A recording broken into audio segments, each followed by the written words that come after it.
Bom, gente, a paz do Senhor. A gente gostaria de saudar os professores, as professoras. Para nós é uma honra estar aqui neste podcast que foi pensado para abençoar e dar subsídio e trazer informações pedagógicas, curiosidades e mais informações interessantes para uma boa preparação de aula. Esta é a lição de número 2 do segundo ciclo da lição de discipulado, que tem por título Conhecendo a Bíblia. E nós estamos aqui em 3, e eu já vou me apresentar. Eu sou o diácono Raniel Oliveira, sirvo ao Senhor desde criança, fui criado no Evangelho, trabalho com a Escola Bíblica Dominical há bastante tempo, e é um prazer estar aqui com os meus dois companheiros, presbítero Otoniel e a minha irmã Miriam, e eu peço que eles se apresentem agora. A paz do Senhor, meus irmãos. Eu me chamo Miriam Santana, sou professora da Escola Bíblica Dominical há bastante tempo, da classe de adultos, sou pedagoga e atualmente estou atuando como coordenadora pedagógica na área 6.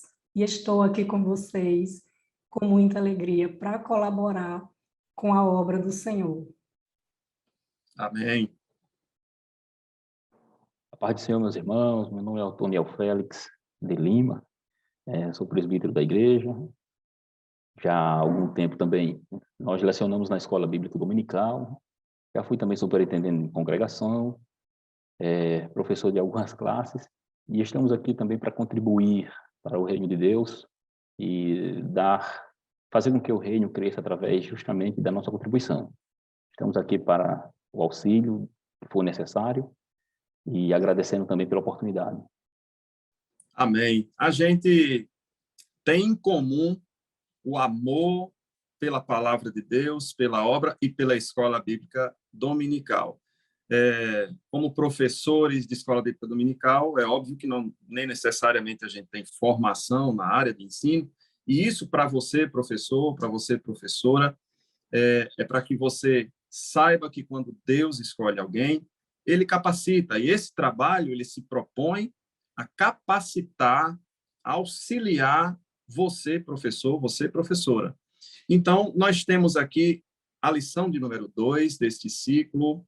Como vocês bem sabem, nós temos 2 grupos de professores, nós somos o segundo grupo e vamos juntos, nesse trimestre, trazendo conhecimento, trazendo curiosidades, informações e também auxílios pedagógicos, né? A nossa lição, ela se inicia com uma leitura do texto bíblico base no Salmo 119. Como a gente já disse aqui, nosso propósito não é ministrar aula.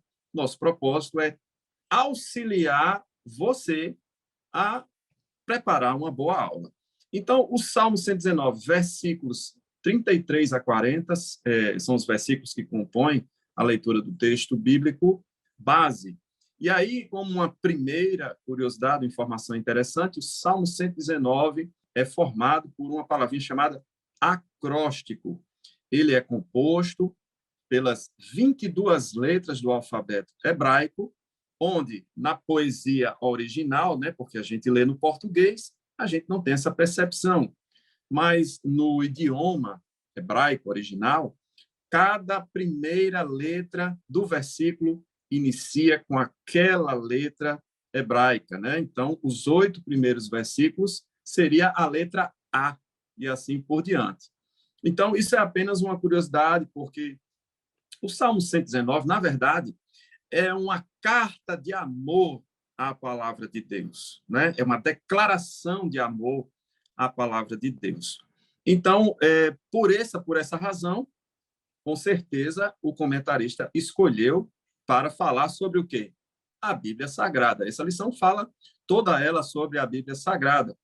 E como uma meditação, né, Oséias 6:3, é importante a gente saber que nunca vamos chegar, né, meu irmão Otoniel, minha irmã Miriam, nunca vamos chegar ao conhecimento pleno, total da palavra de Deus, né? É um aprofundamento, a gente vai conhecendo, se aprofundando, é assim?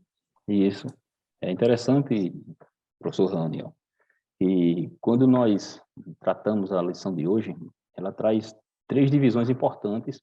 A própria lição traz três divisões importantes para que o professor que for ministrar o aluno na escola dominical entenda e traga esses pormenores, uma vez que a lição em si ela vai abranger esse corpo no contexto.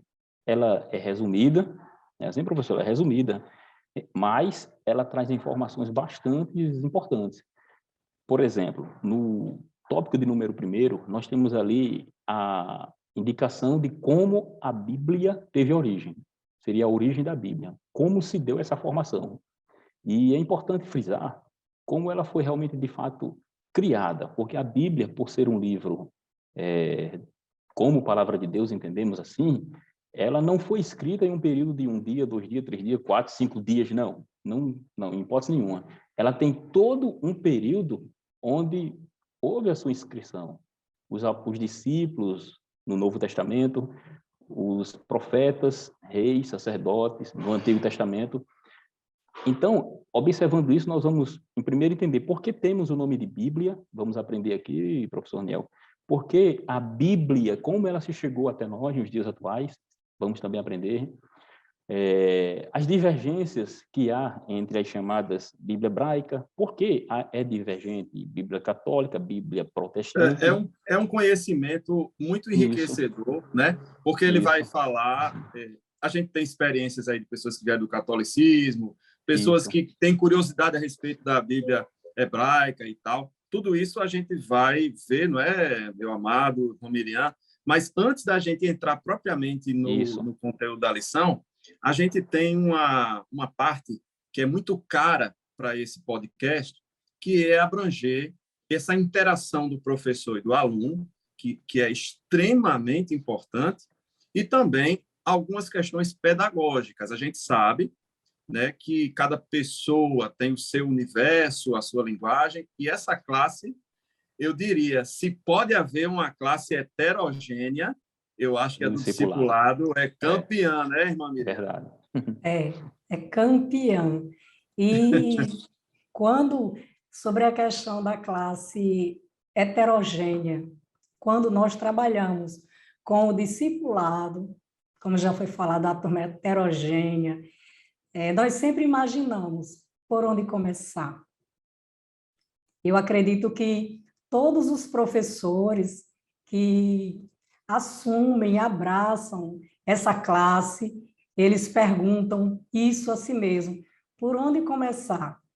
Bom, eu aconselho que é importante, primeiro, claro, conhecer todo o conteúdo da lição. Quando eu falo a lição de forma geral, da revista, não é verdade? O conteúdo da lição e conhecer de perto o aluno, toda a turma. Em seguida, seguir alguns passos básicos, como escolher bem um objetivo, não é verdade? Porque ele quer alcançar o ensino de qualidade a uma turma heterogênea.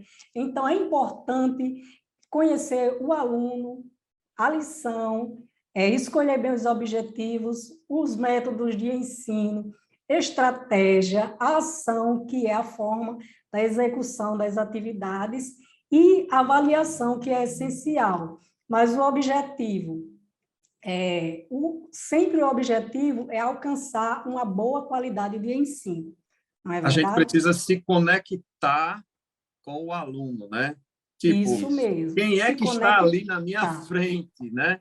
Como é que eu vou alcançar o nível de conhecimento dessa pessoa? E a gente não adivinha, até porque adivinhar é pecado, né? É verdade.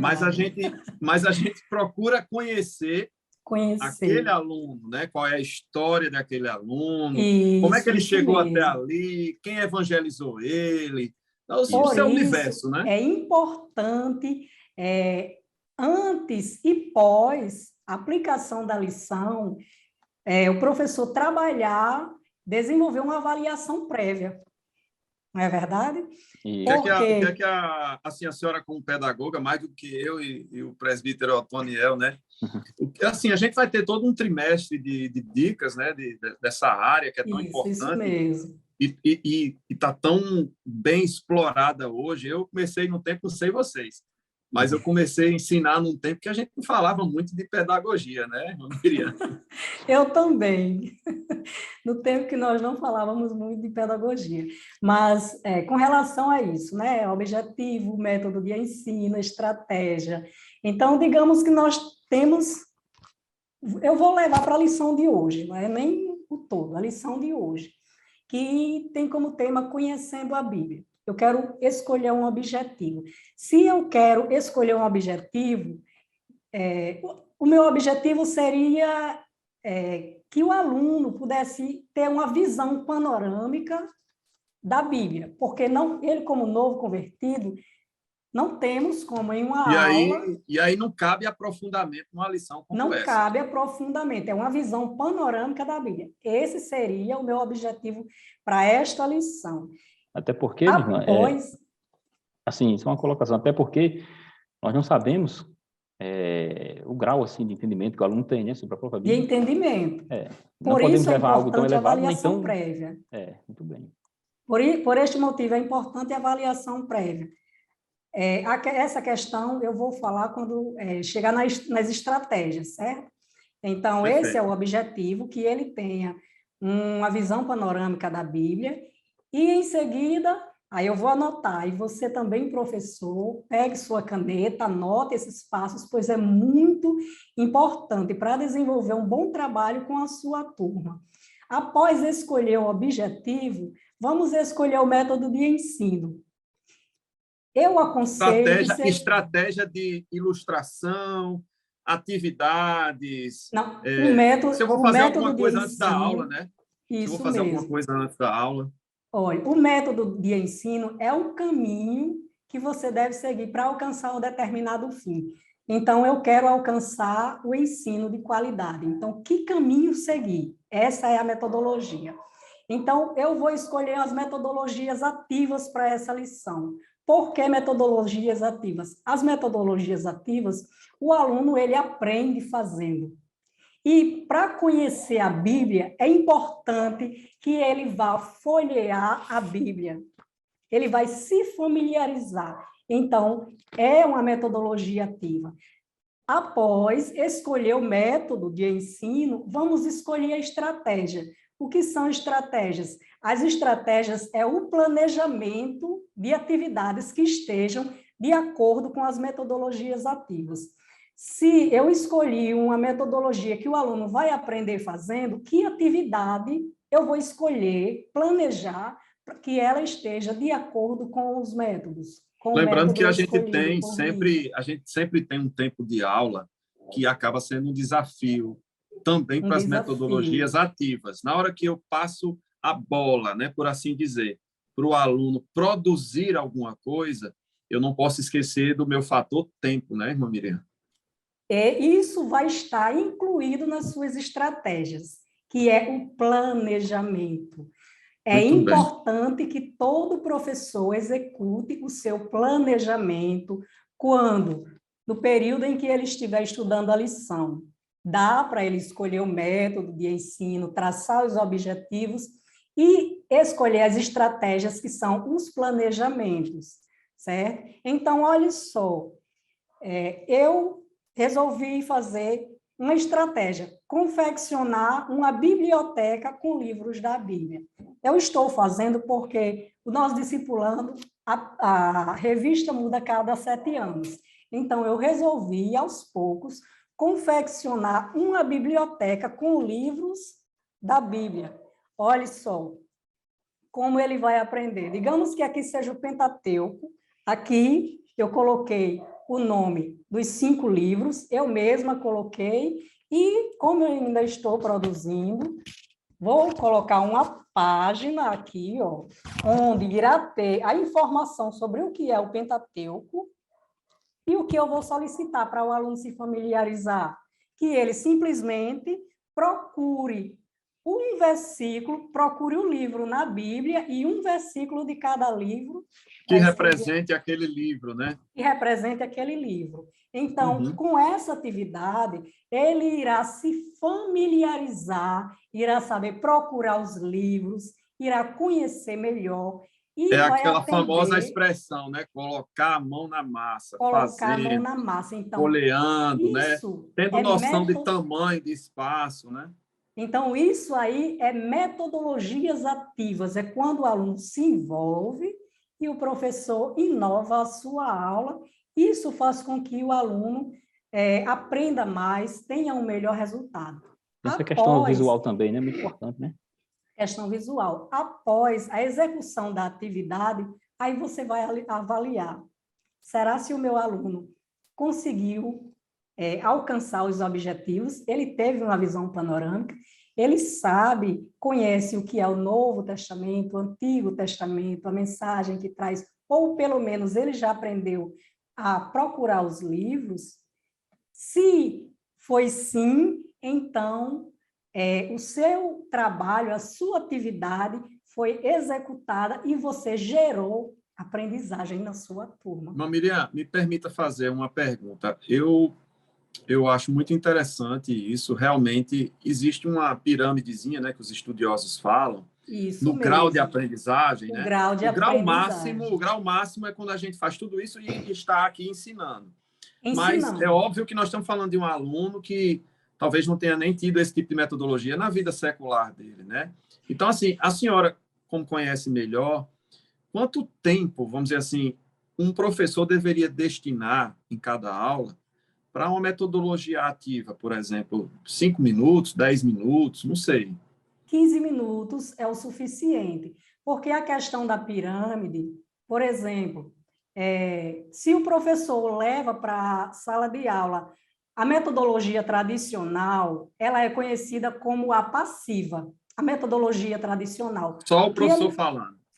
isso mesmo, ele vai somente transferir conhecimento, ele vai transferir, transmitir e o aluno vai receber. Então, só informações, o cérebro não tem como A gente está ali guardar. no início da pirâmide, né, cobrindo uma área muito São pequena, 10% de aprendizagem, o 10%. e ler e ouvir.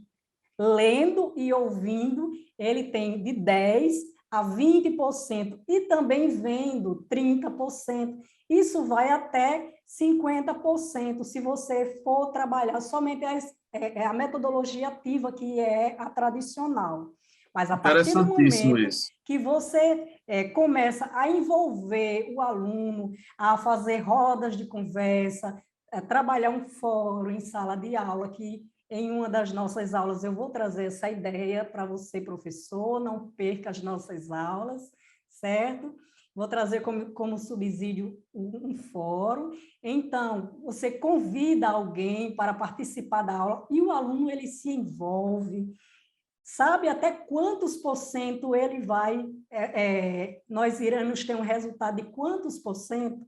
95% de aprendizagem, quando trabalhamos as metodologias ativas. Aí, professora Miriam, aí nesse caso aí, nessa questão ativa entre professor e aluno, onde é que entra aquele método conhecido como conhecimento prévio? Expor as suas Alinhar bem, ideias. né? Assim, ele não partir do princípio que o aluno já sabe até aqui, quando ele sabe um pouco menos, né? Exato, Seria exato. Quando ele sabe conhecimento um pouco prévio. menos. A minha responsabilidade como professor de buscar saber até onde aquele aluno É. sabe, né? E utilizar o que ele sabe E também, utilizar o que ele o sabe. que ele Olha sabe, só, para fazer isso com que aí ele se cresça, né? encaixa quando nós estamos buscando, traçando os objetivos, os métodos de ensino, a estratégia, a ação, aí vem a avaliação, que ela deve estar em primeiro lugar, como eu já falei. O professor realiza um conhecimento prévio, por exemplo, eu vou trabalhar na lição de número 2, essa atividade. Então, no final da minha aula anterior, eu vou citar a nossa próxima lição. Vou citar a nossa próxima lição, que é Conhecendo a Bíblia. Vou procurar sondar, eu posso trabalhar uma atividade, aquela explosão de ideias, onde o aluno escreve tudo o que sabe, nós colocamos num quadro e depois nós vamos comentar.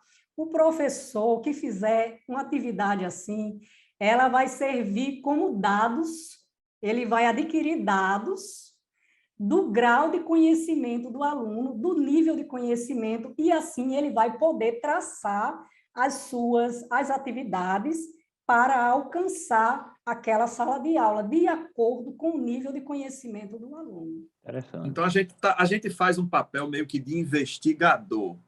Investigador.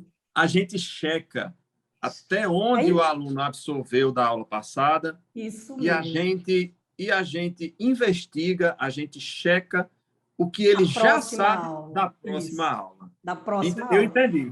Você checando o que ele já sabe da próxima aula, você vai estar com o pé mais firme e a mão mais afiada para elaborar a sua próxima aula. Muito bem. Eu acho até assim que... Diga, meu amado. Não, é só... Tem uma frase daquele famoso professor Piaget, né? Ele diz que o professor não ensina, mas arranja modos de a própria criança, no caso a gente aborda para o aluno, descobrir, criar situações, problemas. Aí isso faz com que justamente ele desenvolva, né? Tem um desenvolvimento porque ele passa a entender e passa a aplicar na sua vida prática aquela situação. Nós somos uma escola também. A gente não pode esquecer a origem da escola bíblica dominical. Começou com crianças, tirando elas da rua, trazendo uma alternativa ao mundão, né, a que elas estavam inseridas. Isso. A gente não pode esquecer esse princípio da escola bíblica. Gente, nós somos uma escola, então a gente cuida dos nossos alunos de uma forma integral. Eu acho que só para a gente encerrar, vamos dizer assim, essa parte de interação aluno-professor, a gente não pode esquecer que toda a metodologia, tudo que a gente for aplicar, se o aluno não estiver em sala, você não vai ter para quem passar, investigar. Então, eu acho, né, professor Otoniel, professora Miriam, esse aluno precisa se sentir abraçado, tá? Você precisa dar um jeito de envolvê-lo. Convide o seu pastor para te ajudar nessa tarefa. É um discipulado, é alguém que está ainda se achando dentro da igreja, né? Às vezes ele para de vir, ninguém liga para ele, né, irmã Miriam? Cadê você? Nunca mais eu lhe vi aqui. Porque senão a gente vai estar muito focado em técnicas, que são importantes, mas o aluno, que é um mundo ali que a gente ainda está conhecendo, ele precisa se sentir bem no seio da igreja. Ele precisa se sentir amado, né? Isso. Verdade. Porque depois ele volta, né, irmão? Ele vai para casa e precisa voltar. Vejam, essas pessoas, elas não conseguem ver Jesus, mas elas podem perceber Jesus através de você. Então, seja você esse agente, né?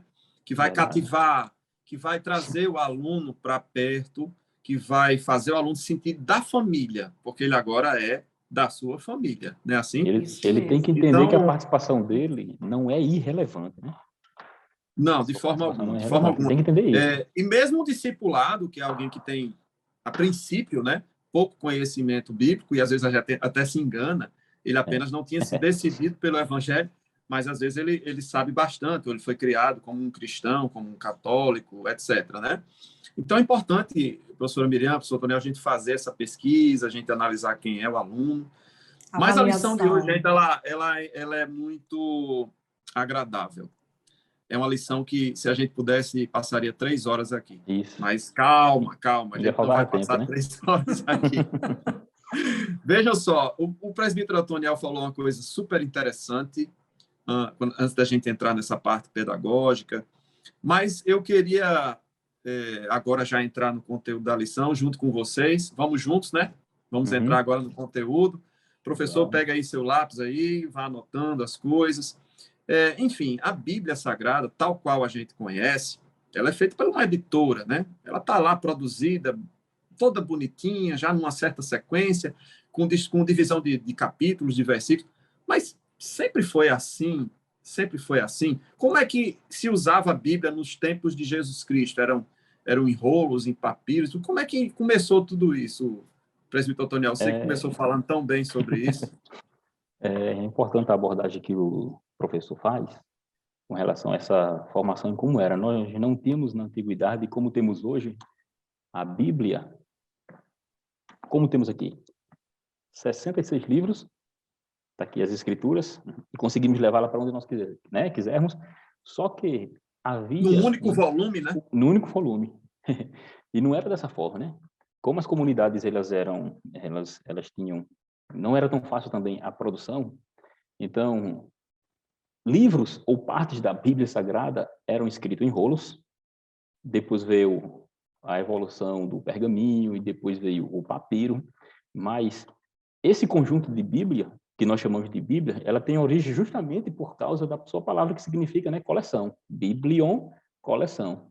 Aí, como se deu essa formação, é importante sabermos para depois chegarmos justamente como ela foi formada e o seu material em si. Porque quando nós, professores, analisamos essa questão da formação das escrituras sagradas, ela foi escrita ali em um período de 1.500, 1.600 anos. Olha só, professor Raniel e professora Miriam, 1.500 a 1.600 anos para termos a Bíblia como temos hoje. Quem começou a escrever não conheceu quem terminou. É, justamente. Por isso que nós chamamos, professor, de que a Bíblia ela foi inspirada. É um dos princípios das Escrituras Sagradas, e por ela ser a palavra de Deus, ela foi inspirada por Deus. Aí o professor tem que compreender bem essa questão da inspiração também. Mas voltando anteriormente com relação à sua formação, havia muitos rolos. Quando Jesus ele vai na sinagoga, professor Raniel, de Cafarnaum, no capítulo 4 de Lucas, versículo 18, diz as Escrituras que ele dá do livro do profeta Isaías. Mas ali, na verdade, era um rolo que havia um escrito do profeta Isaías. Até porque a gente diz assim, ele leu Isaías 61, mas lá não estava 61. Não. Porque essa divisão ocorreu muito tempo depois, né? Muito tempo depois, a divisão em capítulos foi produzida pelo professor universitário Stephen Langton, 1227. Em 1227, ele fez a divisão em capítulos da Bíblia Sagrada. Stephen Langton. É importante o professor frisar isso aí. Como em versículos em 1551 por Robert que já foi outra Stephanus. pessoa, né? Já foi outra pessoa. Dividiu em versículos a Bíblia Sagrada, mas nem a Bíblia que temos hoje ela era dividida em capítulos em versículos. Quanto mais os rolos e os pergaminhos que eram feitos de couro. Não. Então, essa evolução, ela foi passando por um processo que nós chamamos aqui justamente de canonicidade. As escrituras foram sendo escritas pelos profetas. Aí temos, professor, o livro, lá nas escrituras sagradas do Antigo Testamento, nós conhecemos como livro da lei. Vou dar um exemplo aqui. Os 5 primeiros livros da lei, que mais para frente vamos tratar mais especificamente. Mas os 5 primeiros livros da lei, chamado de Pentateuco, por causa da palavra grega penta, né? E, na verdade, o hebreu ele não chama Pentateuco, ele chama Torá, que é referência à lei. Torá significa lei. Então, a lei dada por Deus a Moisés. Então, é atribuída a Moisés os 5 primeiros livros da lei. Moisés escreveu justamente em rolos, exceto os 10 mandamentos, que foi no próprio dedo do Senhor Deus, né? Que escreveu os 10 mandamentos. Então, a importância de ver essa, de um panorama bem geral assim, e entender que a Bíblia que temos hoje, ela não caiu assim do nada, vamos dizer assim, né? Mas houve toda uma produção. Houve toda uma produção até chegarmos no que nós chamamos hoje de Bíblia Sagrada, com 66 livros hoje na nossa Bíblia. Aí nós vamos tratar mais à frente, que seria o Antigo e o Novo Testamento, a sua divisão, não é isso, professor? Mas, em princípio, como nós estamos aqui, como se deu essa origem, ela teve essa divisão, e essa divisão também foi feita por homens santos de Deus, não foi feita por, assim, aleatoriamente, não. A Bíblia Sagrada foi sendo construída através do tempo, entre 1.600 anos. Temos ali um período de 1.000 a 1.100 anos do Antigo Testamento.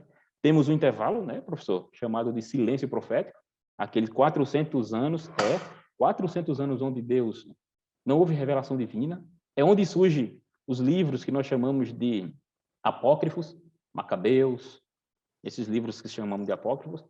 E após esses 400 anos, aparece o Novo Testamento, que foi compilado ali no período de 100 anos. Então, aí temos a divisão da Bíblia Sagrada, com 66 livros. E é importante frisar, professor, que ela é chamada de Palavra de Deus, não é isso?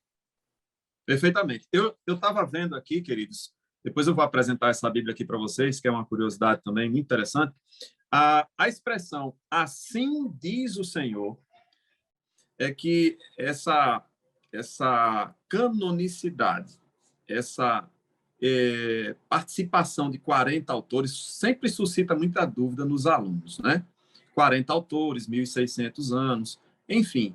Existe na palavra de Deus a expressão assim diz o Senhor 2.500 vezes, em vários livros.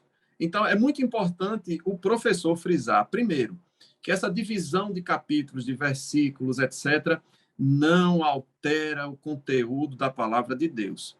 E que a própria palavra de Deus faz questão de mostrar que há uma inspiração divina. Assim diz o Senhor, há uma participação ativa de Deus no processo de construção da Bíblia Sagrada. Agora, se a gente depois conseguiu reunir esses escritos, dividir em capítulos e versículos, aí sim é um grande recurso didático, né, irmã Miriam, para que a gente tenha uma facilidade. Como é que eu vou citar a palavra de Deus se eu não tiver referências? Eu sei até de pessoas que trabalham na área administrativa e que, quando fazem pauta, eles numeram as linhas, né? Quando a gente faz um documento para alguém, é um documento importante, a gente divide em parágrafos, em capítulos. Montoniel, que trabalha nessa área do direito, né, Montoniel?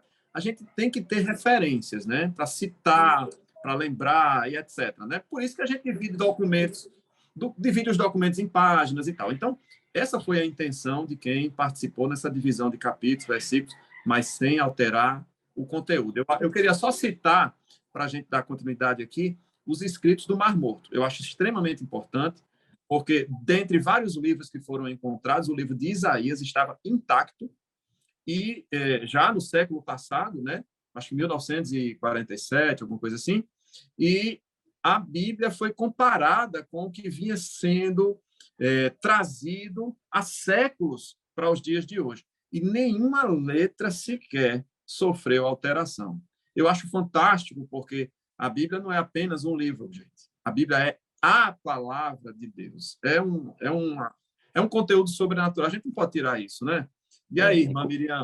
E com relação a essa questão de afirmarmos, nós cristãos, sim. desde muitos anos, que a Bíblia é a palavra de Deus, há dúvida em certas pessoas e até mesmo na turma de discipulado em questionar o professor, porque a Bíblia é a palavra de Deus. O irmão falou algo que muito me chamou a atenção, né? Porque o Antigo Testamento declara-se sobre uma inspiração especial de Deus.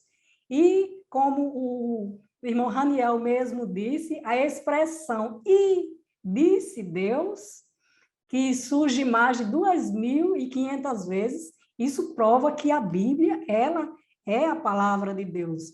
Por exemplo, em 2 Pedro 1, capítulo 1, verso 20 e 21, diz: sabendo primeiramente isto, que nenhuma profecia da Escritura é de particular interpretação. Olha o verso 21. Porque a profecia nunca foi produzida por vontade de homem algum, mas os homens santos de Deus falaram inspirados pelo Espírito Santo. Então, é a palavra de Deus.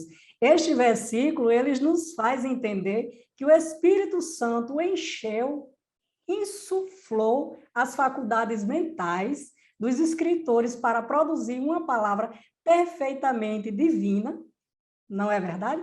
Sem anular a personalidade dele, uma palavra inspirada, inerrante, que é a palavra de Deus. Olha só, a gente tem aí os evangelhos, né? Mateus, Marcos, Lucas, é a mesma história, mas você percebe o estilo do escritor sendo preservado, né? Deus não tira a personalidade do escritor. E com relação à escrita, né? Deus inspirou homens com culturas diferentes, em lugares diferentes, não é verdade?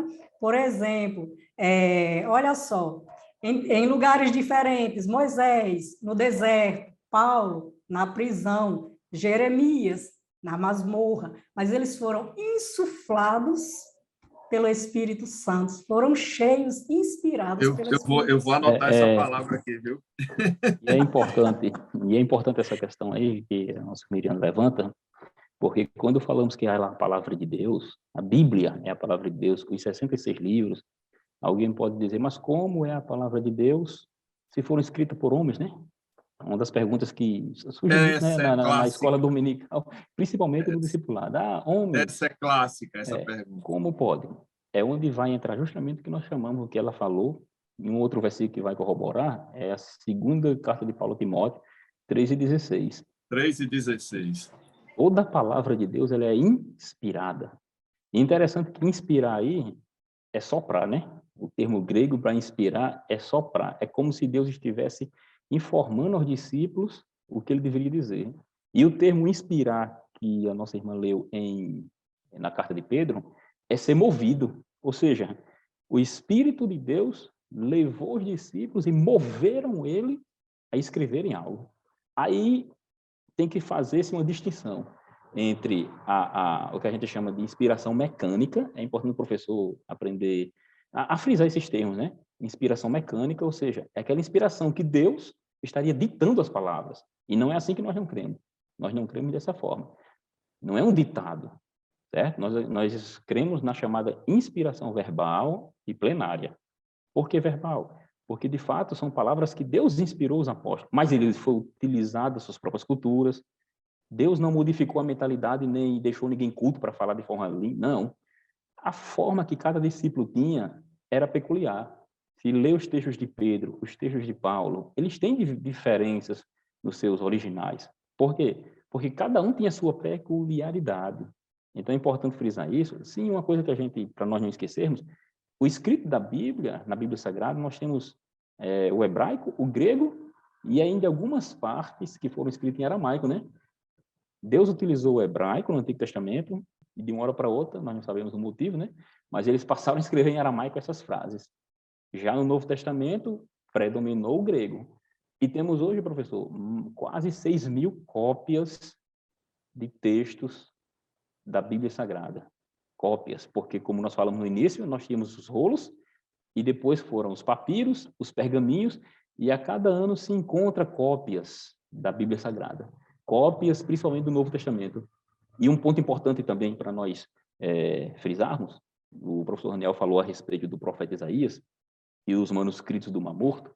É importante frisar, e aqui a gente prova um outro aspecto na própria Bíblia Sagrada, na teologia em si, chamado de inerrância e preservação das Escrituras. Deus que inspirou é o Deus que preservou a Bíblia. Porque o manuscrito mais antigo que se tinha conhecimento do profeta Isaías, antes do Mar Morto, da descoberta lá de Qumran, né, era do século X, ou seja, era muito tardio. E havia um questionamento com relação ao profeta, se foi ele, se não foi ele que escreveu. E o que ocorreu? Quando foram encontrados o rolo do profeta Isaías, quase todo em sua totalidade, observou-se que, de fato, era praticamente o que a gente chama aqui de xerox, né? Era uma cópia praticamente idêntica, com algumas variações, e essas variações não comprometeriam, em hipótese alguma, a revelação das Escrituras. Mas isso prova que Deus preservou as suas Escrituras e o copista ele tinha uma atenção especial a fazer a cópia, para não sair citando todo tipo de coisa. Isso prova que Deus é bom e preserva as Escrituras. Então, inerrância, preservação, né, da Bíblia Eu não consigo Sagrada. pensar na Bíblia Sagrada sem a mão sobrenatural de Deus. Não, com certeza. Se o professor não lembra de todos esses detalhes, até porque às vezes a gente ultrapassa o tempo e tal, mas anote 2 ou 3 coisas, mas é importante o aluno perceber que a Bíblia Sagrada é diferente de qualquer outro livro que exista sobre a face da Terra, né? E eu creio na mão de Deus, colocando esses elementos aí dos escritos de Qumran e outras coisas que vão comprovando. A palavra de Deus, ela se completa, ela prova a si mesma. E eu até contra-argumento. Quando diz assim, 40 autores, 1.600 anos, para você ver que ela não se contradiz, mesmo com 40 autores e 1.600 anos. E ela cita ela mesma, né? Jesus Cristo teve esse cuidado. No seu ministério, ele o tempo inteiro estava citando as Escrituras no livro de Salmos, nos profetas, né? Então, a gente não pode se amedrontar com esse tipo de argumentação. A palavra de Deus ela é perfeita. E, assim, a gente está aqui um pouco no início, vou tentar dar uma corridinha aqui, mas é porque são tantas informações que a gente procura trazer esse subsídio sempre da melhor forma. Então, a cultura do homem, top 1.3. A palavra de Deus, ela vem num contexto. Alguém pode perguntar por que que a palavra de Deus veio em tal época, em tal situação? Por que que Jesus Cristo nasceu na época em que ele nasceu, né? Então, a Deus, na sua sabedoria, ele utiliza as culturas, ele utiliza o momento adequado, inclusive na vinda de Jesus Cristo, porque existia um domínio do Império Romano, existia a Pax Romana, né? Existia um conjunto de estradas, de acesso, de preservação das culturas locais, que foi extremamente determinante para que o evangelho se espalhasse pelo mundo. Assim como no Brasil, quando chegou aqui, estava no ciclo da borracha, né? Quando vieram Daniel Bergo na vinga aqui no Brasil, o Brasil estava no norte. E pouco tempo depois, o ciclo da borracha acaba e ele se espalha de novo, e não é à toa que a nossa Igreja Assembleia de Deus ela tem datas de aniversário muito próximas umas das outras, né? Porque coincidiu com esse retorno das pessoas. Então, vejam, não só no Brasil, na chegada da Assembleia de Deus, mas na Escritura como um todo, o Senhor Deus ele procura sempre os momentos ideais, tomando partido do melhor de cada cultura greco-romana, né? A gente chama cultura helenista, né? Que vem dos gregos. Mas o Senhor Deus ele é tão sábio, né? Que ele utiliza as características do próprio povo egípcio, né? O povo de Deus que nasceu lá. O Antigo Testamento ele conta a história do povo de Deus, né? O crescimento, a multiplicação, a história dos reis e tal. Então, todas essas culturas elas são importantes na formação do conhecimento bíblico. Existe uma adequação na forma como o conhecimento é passado, né? No tempo bíblico, na presença de Jesus Cristo, nossa, Jesus Cristo era muito sábio, né? Ele utilizava o grego, ele falava para o grego, né? Ele falava para o romano.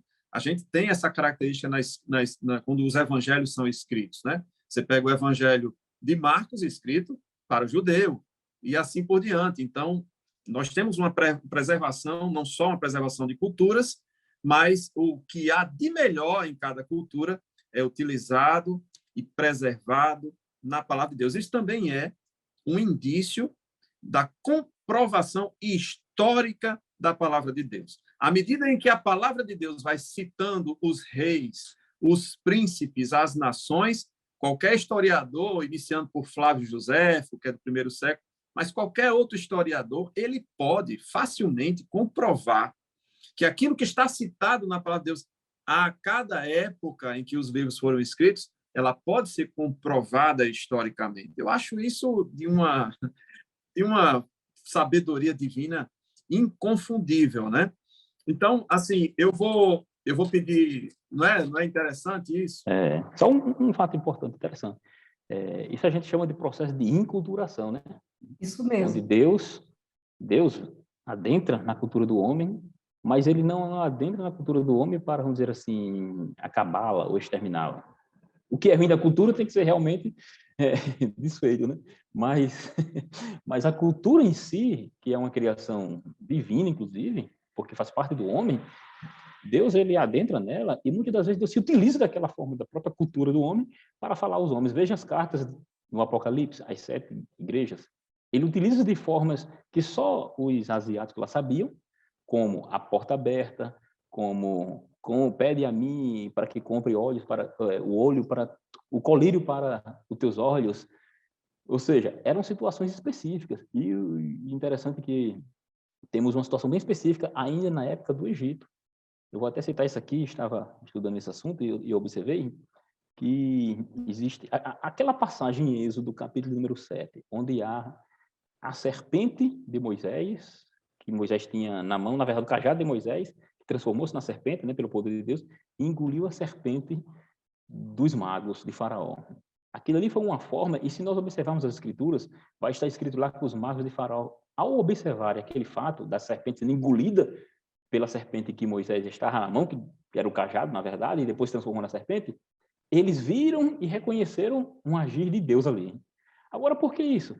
Porque na cultura dos egípcios, existe lá uns escritos antigos chamado de vaca celeste. Olha só o nome. Vaca celeste tem um hino lá chamado de canibal, uma tabuinha por número de 689. Lá ensina que o Reca era magia que havia, sabe? O processo de magia dos egípcios, como se refutava esse Reca, esse processo de magia. Ao refutar a pessoa portadora desse Reca, que seria, no caso ali, os magos dos egípcios estavam com o Reca, né, a magia, demonstrando a Faraó que eles também faziam aqueles supostos milagres. Só que, como foi refutado? O portador do Reca, dessa magia, e nesse hino canibal fala que a comida desse Reca, quando ela era, na verdade, quando havia um outro que era comido por eles, foi o que aconteceu, né? Por isso que é chamado de canibal, quando eram comidos por eles, isso mostrava a refutação que os deuses estavam ocorrendo, a refutação dos deuses egípcios, por exemplo.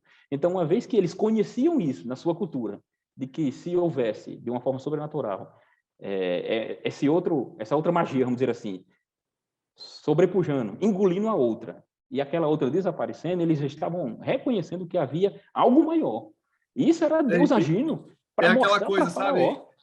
sabe, meu querido professor? irmão Eu Toniel, achei interessante isso. se eu não sei disso, a escritura já é impressionante. Já é. Isso mesmo. Mas quanto mais eu conheço da cultura envolvida naquele processo, aí é Você que a gente vê se impressiona ainda mais como com a Deus agiu, né? sabedoria divina, né? Grandemente. É verdade. Nossa, é tremendo, maravilhoso. Olhem só, você falando, irmão Raniel, que fica impressionado, isso é, isso é típico de um bom professor, viu? Porque lá estou eu novamente com a pedagogia, né? Sim, Isso. Como Porque se vai o aplicar, né? bom professor é aquele que gosta de ser aluno, de se colocar na posição de aluno. Porque quando ele recebe uma informação, ele sempre continua mais sedento de ter mais. Então, além de compor o corpo docente, é importante nos sentir na posição de discente.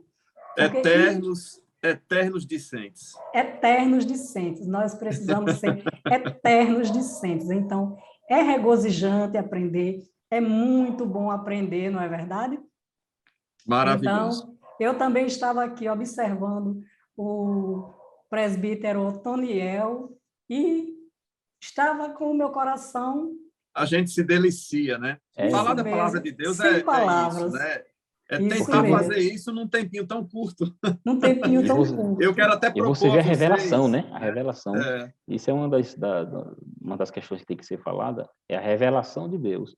A revelação de Deus na história e a revelação de Deus que foi na natureza e a revelação de Deus através de Cristo, que foi a revelação primordial e máxima, Perfeito, né? Do Evangelho. perfeito. São Deus se as revela três de várias formas formas. em que Deus se revela. Isso. Porque Deus, ele não tem, nós como seres humanos limitados, não temos condições de que o Senhor se revele Isso. em glória para cada um de nós, não é verdade? As É nossas verdade. limitações Moisés não quis vê-lo, permitem. né? Então, Eu através da quero só, criação do universo, nós vemos quero a só, glória de olha, Deus. é maravilhoso. Eu quero só lembrar a meditação inicial, Oséias 6:3.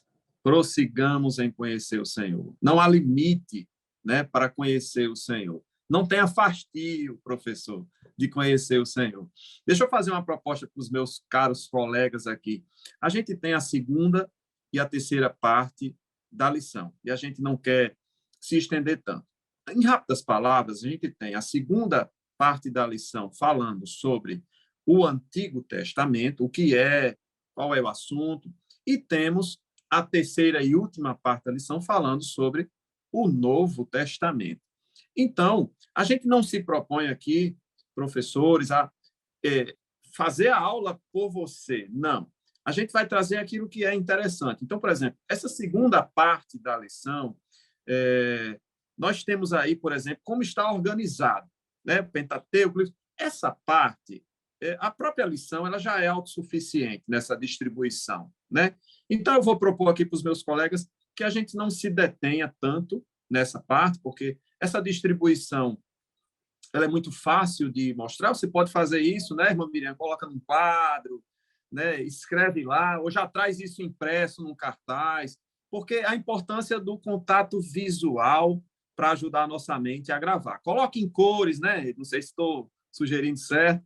Coloca em cores, coloca num quadro impresso. Essa é a dica que eu daria, né? Essa parte de distribuição, dificilmente o aluno vai conseguir gravar isso. A gente que já dá aula, está conhecendo a palavra de Deus há bastante tempo, a gente sabe que são 66 livros, são 39 no Antigo, são 27 no Novo. O que eu colocaria como informação que é importante frisar é que na Bíblia que nós conhecemos é assim, 39 livros, e no Novo Testamento, 27. Mas existem algumas pinceladas aí que são interessantes. Na Bíblia do judeu, não são 39, tá? São 22 ou 24 livros, não me lembro bem. E o livro de Lucas e Atos é um único volume, quando os evangelhos ainda não estavam reunidos, e que depois foi separado, né? Então, o que é interessante falar como curiosidade, né? Eu diria que é essa parte da distribuição para o judeu, tal qual o judeu utiliza na sinagoga, né? Nos cultos deles, e a Bíblia evangélica, essa que nós utilizamos. E fazer também um paralelo, né? Eu acho que é interessante, com a Bíblia católica. A gente que tem sempre muitas pessoas de origem católica, né? A gente não pode deixar de frisar a importância dessa distinção entre a Bíblia do evangélico, a Bíblia católica. Aí a gente tem aquela inserção famosa, a inserção dos 7 livros, né, no Antigo Testamento, que até o presbítero Otoniel já citou. E eu quero propor para os meus colegas, a gente tem alguns poucos minutos, né, para concluir aqui, a gente falar sobre esses pontos. Eu queria ouvir aí o meu querido irmão Otoniel, irmã Miriam, sobre as características especiais do Antigo Testamento. Interessante, professor Daniel, que essa divisão no Antigo Testamento, o próprio Cristo, ele mostra ela como os judeus dividiam as escrituras sagradas. Porque, de uma forma didática, nós dividimos em evangelhos, no caso do Novo Testamento, né? Evangelhos, aí tem as epístolas, existem os livros históricos, que é o livro de Atos. Mas lá no Antigo Testamento, Cristo, ele em Lucas capítulo de número 24, no versículo 44, ele vai dizer que tudo estava escrito na lei de Moisés, nos profetas e nos salmos. Essa era a divisão que havia lá no Antigo Testamento. Quando ele deixa salmos, tão claro isso, né?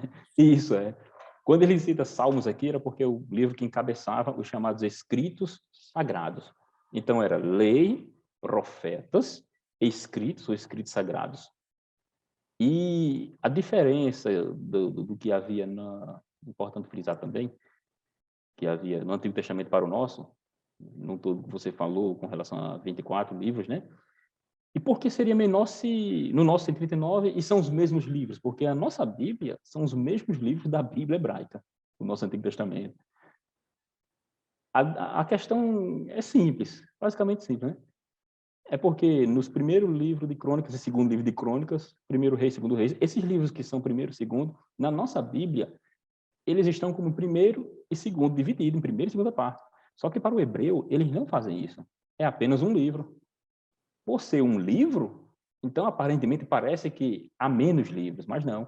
São os mesmos livros que compõem a nossa Bíblia Sagrada, o Antigo Testamento, no caso, né? O Antigo Testamento nosso, o Antigo Testamento dos judeus. Os judeus, eles dividiam em lei também, dividiam em profetas anteriores e os profetas posteriores.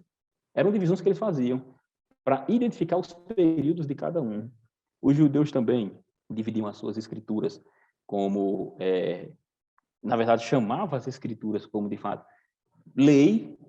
Toda a escritura, às vezes, é chamada de lei. Isso é importante porque fica naquela dúvida. A lei de Moisés? Não. A lei era uma só. A lei era chamada lei de Moisés, mas a mesma lei de Moisés era chamada também lei de Deus. Então, o próprio Salmo 119, que é tema aí da lição, você vai ver quanto amo as escrituras, quanto amo a tua lei, quanto ele vai dando vários nomes para a mesma Bíblia, que inclusive não tem Bíblia dentro da Bíblia. A palavra Bíblia não está dentro da Bíblia. A diferença é que nós hoje aqui fizemos isso de forma didática. O professor vai ver na própria lição uma divisão em profetas maiores, profetas menores. Aí o aluno pode perguntar, mas por que menores e maior? Um era menor que o outro? Era baixinho? Era alto? Isso é uma dúvida que sempre surge em sala de aula. Por que maior? Por que menor? Isso. E muitas vezes eu já me deparei com situações em que eu explico as diferenças e mesmo assim eles não entendem. Não, eu não estou entendendo que é por causa do tempo. Que tempo? Mas é Eu queria só fazer uma colocação aqui, o seguinte, isso. a gente tem que ter sempre em mente que a palavra de Deus, tal qual nós conhecemos, ela sofreu divisões para organização. Ela sofreu inclusão de capítulos e versículos para didática. Ela sofreu esse tipo de melhoria, mas sem alteração alguma do seu conteúdo. Isso é muito importante de ficar claro, né? Exato. Acredito não. Com certeza, na organização. Na organização, e essa organização foi para o melhor entendimento, certo? Isso. Porque imagina só se ela continuasse do jeito que era antes. Não é verdade? Para pessoas, Já pensou? principalmente para o público de discipulado. Rolo tamanho... Primeiro que a gente já ia chegar para dar aula com uma sacola de rolo, né, professor Antoniel? Tem que alugar um carro, né? Um caminhão. E outra coisa que eu queria colocar também, isso serve tanto para Antigo como Novo Testamento, a sequência dos livros, né? Por exemplo, a gente tem no Novo Testamento os livros, as epístolas, né, de Paulo, que estão em sequência, começando pela maior, Romanos, em termos de quantidade de informação, depois passando por 1º e 2º Coríntios, e aí vai diminuindo a quantidade de informação, professor. Mas é uma sequência que não é cronológica, é uma sequência, uma escolha de quem preparou, organizou a Bíblia por tamanho. Então, vem essa história do profeta menor, do profeta maior, e vem também a organização dos livros. Então, você tem Hebreus, que não se sabe a autoria, logo após Filemão, aqueles pequenininhos ali, aí vem Hebreus, que é um livro grandão, e depois vem as epístolas gerais. Então, a gente tem que sempre ter em mente que a própria organização da Bíblia já foi pensando na pedagogia, na didática, na memorização, tudo isso a gente frisa e diz, não houve alteração do seu conteúdo. É muito importante isso. Isso. Aí, o judeu do Antigo Testamento, ele usa um termozinho para identificar essa divisão, que é chamado de Tanakh. São, na verdade... Então, espera aí que eu vou roubar a sua palavra aqui agora, viu? Vou roubar, literalmente. Eu estou aqui com a Bíblia Judaica completa. Eu recomendo essa publicação fortemente. Compre para você consultar. Não é para estar levando para o culto, não, porque a sequência dos livros, professor Antoniel, é cronológica. Olha só, aqui é diferente. E aí você tem o que ele chama de Tanakh, que é o Antigo Testamento, e Brit Hadash, que é o Novo Testamento. Devolva a palavra. Mas compre, isso aqui, Bíblia Judaica completa, muito, muito bom, muito interessante. Voltando ao assunto da questão das divisões, não é? Alguns alunos perguntam por que alguns livros têm algumas divisões feitas. Por exemplo, o Pentateuco só tem 5, os livros proféticos têm mais, os profetas maiores têm mais e o outro tem menos. Eles já perguntaram isso para mim em sala de aula. Então, é muito importante frisar essa questão, evidenciar, olha, não esquecer de citar. Os livros, eles foram divididos, certo? Foram agrupados por conteúdo. Se fala de história, então, se são os históricos, só eles falam sobre a história. Por exemplo, no Novo Testamento, nós temos apenas um, que conta a história, como iniciou a igreja primitiva, como se expandiu. Então, é apenas um. Sobre o que ela fala? História. Então, eles foram agrupados, organizados pelo conteúdo e não pelo número de livros. É muito interessante não esquecer esse detalhe durante a aula. Só um de história, que é Atos, que para o escritor, que foi Lucas, né? Ele escreveu para Teófilo, todos os dois, e era um volume que era carregado juntinho. E depois juntinho. foi separado por essa questão que a professora Miriam bem falou, assim como o livro profético no Novo Testamento só tem Apocalipse. Importante saber essa divisão para não gerar confusão, né? Na verdade, como você falou, é simplesmente para, de uma forma didática, você conseguir compreender e acessar o livro. Porque quando eu falo de evangelhos, eu estou falando onde está tratando sobre a Boa Nova. Então temos Mateus, Marcos, Lucas e João. Não significa dizer que Mateus foi o primeiro escrito, mas alguns comentaristas ou teólogos dizem que foi. Agora, há divergências, mas a gente vai brigar quem foi o primeiro escrito? Não. Você vai informar que o Evangelho, chamamos de sinóticos, Mateus, Marcos, Lucas e João, sinótico por causa justamente devido à abordagem de cada um, que são semelhantes, e o livro de João, o Evangelho segundo João, vai ter uma abordagem diferente, por isso que não é chamado de sinótico, mas está entre os 4 evangelhos. Aí vem o livro histórico, como foi falado, o livro de Atos. Não significa dizer que só o livro de Atos tem história, não, toda a Bíblia tem história. Mas assim, coisa. assim como a gente fala muito das epístolas, isso, como recomendações à igreja, Isso e os mesmo. evangelhos não tem, não? Tem também. tem, mas é porque é uma Olha, característica mais vibrante, né? Mais isso característica das epístolas. Com relação às epístolas ou cartas, que nós sabemos a diferença, mas também é outro item que nós não podemos deixar de ensinar, de tirar dúvida do aluno, porque muitas vezes o aluno está no culto e um pregador diz, olha, abra aí a sua Bíblia, meu irmão, na carta de Paulo aos Romanos. Aí tem outro, epístola. Aí ele fica perdido, não sabe o que fazer. Então, é muito importante que nessa aula o professor possa explicar a diferença entre uma e outras. E a outra, olha, a carta, tudo é informação, né? Certo? Então, se nós vamos escrever uma carta, a carta ela tem um número de palavras menores, mais ou menos. O seu padrão é 40 palavras, no máximo 60 palavras, certo? E, a partir do momento que as palavras se estendem mais, elas se tornam em epístola, não é isso? Digamos, um exemplo, quando Paulo estava em Corinto, ele escreve uma carta à igreja de Roma. A intenção dele era transmitir a mensagem à igreja de Roma, mas a carta, ela tomou uma dimensão maior e se tornou em quê? Em epístola. Além de que, professora Miriam, a epístola ela tem uma aplicação geral. Quando você escreve uma carta, você destina a uma pessoa. Então, por mais que você tenha carta de Paulo a Tito ou carta de Paulo a Filemon, você tem uma aplicação a toda a igreja no qual aquele pastor era responsável, né? Isso é o quê? A epístola tem um destino universal. Já a carta é direcionada a uma pessoa ou a um grupo menor. Então, é muito interessante que o professor possa explanar, certo?